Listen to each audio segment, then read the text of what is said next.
providing a direct relationship with God. Of this tree, Adam and Eve could freely eat. But there existed another tree in Eden, the tree of knowledge. And Jehovah Elohim commanded the man, saying, "Of every tree of the garden you are free to eat, but as for the tree of knowledge of good and evil, you must not eat of it. For in the day that you eat of it, you shall surely die." It is clear that the tree of knowledge was forbidden to Adam and Eve, yet they were tempted by the one thing in all of paradise that was denied to them. Knowledge in Greek is gnosis, and in Hebrew, da'at. Da'at is the hidden sphere found in the Kabbalah, which traditionally is never spoken of or revealed. Da'at, gnosis, is the science of the great arcanum, that secret knowledge which has been hidden from humanity for ages. However, close examination of the use of the word knowledge in the Bible gives strong indications of the nature of da'at or gnosis. Adam knew his wife again, and she bore a son. The maiden was very beautiful, a virgin who no man had known. It is clear to the observant reader that knowledge in the Bible relates to sexuality.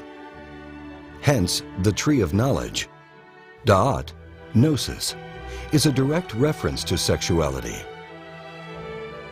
What then is the purpose of this reference to sex and its role in the fate of Adam and Eve?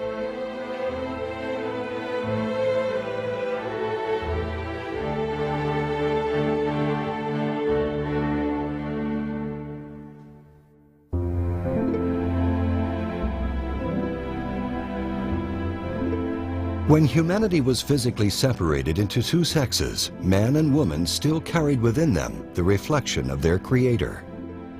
Thus, within every male, there still exists a female aspect, and within every woman exists a male aspect. By this level of meaning, Adam and Eve symbolize the subtle energetic physiology of the individual. Adam and Eve as polarized energy are represented in the ancient symbol of the caduceus. Popularly associated to the Greek god Hermes, the symbol of the caduceus is actually visible in the records of countless ancient cultures from around the world.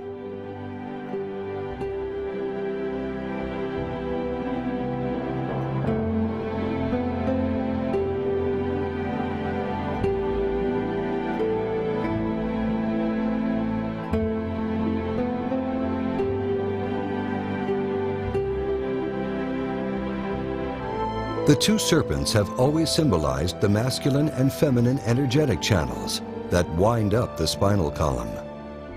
As they are energetic, not physical, a scalpel will never find them. Their root is yesod, the foundation, the sexual organs, and they are fed by the sexual energy. These two channels of energy are called Ida and Pingala in Sanskrit. In the Kabbalah, they are called Od and Ob, and in esoteric Christianity, they are called Adam and Eve. In the Bible, they are also called the two olive trees and the two candlesticks standing before the God of the earth. The two serpents wind up the spinal column of the physical body.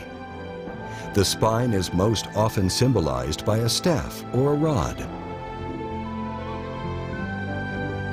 The spine is the staff of the master and the central column of the human temple. The column stands upon the foundation stone, yesod, the sexual energy. The spine has 33 vertebrae, symbolized by the 33 years of the life of Jesus of Nazareth and by the 33 degrees of the Masons. On either side of this rod, the spinal column, are two serpents. Pingala is the masculine aspect, Adam. Ida is the feminine aspect, Eve. It is the energy of Eve in our psyche that pushes for procreation. When Eve is tempted to eat the fruit of the tree of knowledge, this is a symbol of humanity desiring the fruit of sexuality, children. Until this time, humanity was not allowed to have children on their own. They were not allowed to eat that fruit. And the serpent said to the woman, "You are not going to die, but the Elohim know that as soon as you eat of it, your eyes will be opened, and you will be like divine beings who know good and bad." Tempted by the serpent, human beings chose to procreate of their own will. In their innocence, however, they did not realize that the laws they were given were for their own good. Learning to procreate without the guidance of the Elohim led to the discovery of the orgasm.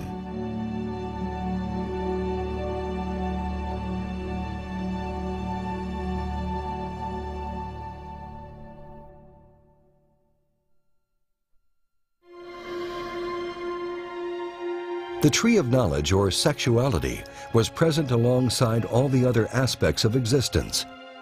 It is even recognized as an important presence in Eden, alongside the tree of life. And in the tradition of the Kabbalah, these two trees are said to share the same roots. However, unlike any other tree in Eden, Adam and Eve were only allowed to enjoy the tree of knowledge without indulging in its fruit. For as soon as you eat of it, you shall die.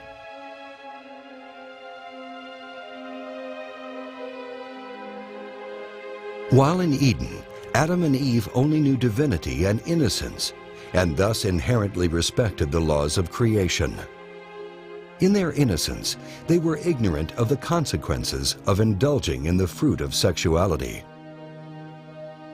Tremendous energy is harnessed in the sexual act between a man and a woman.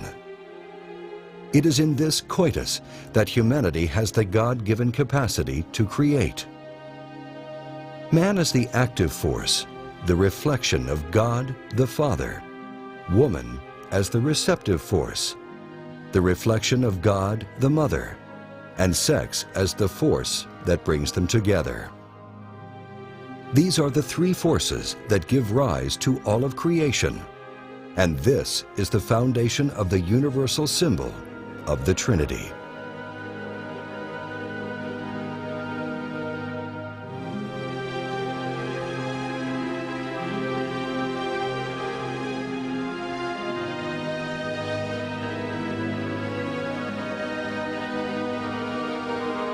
The Trinity is a unity of three that express as one.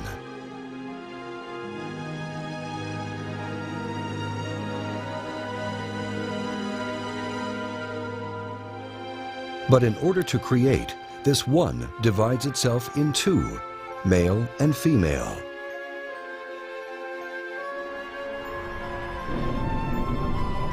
This is the mystery of the Holy Spirit, the fecundating fire of God, symbolized in India as Shiva Shakti, the creative and destructive power of God.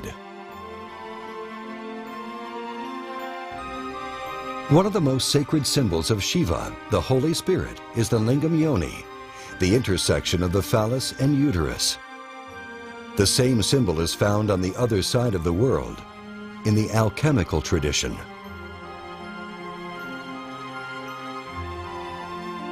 The force that powers all creation, on all levels of existence, is sexual energy.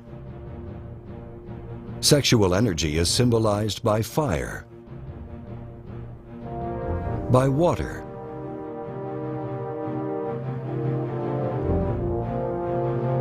and by light.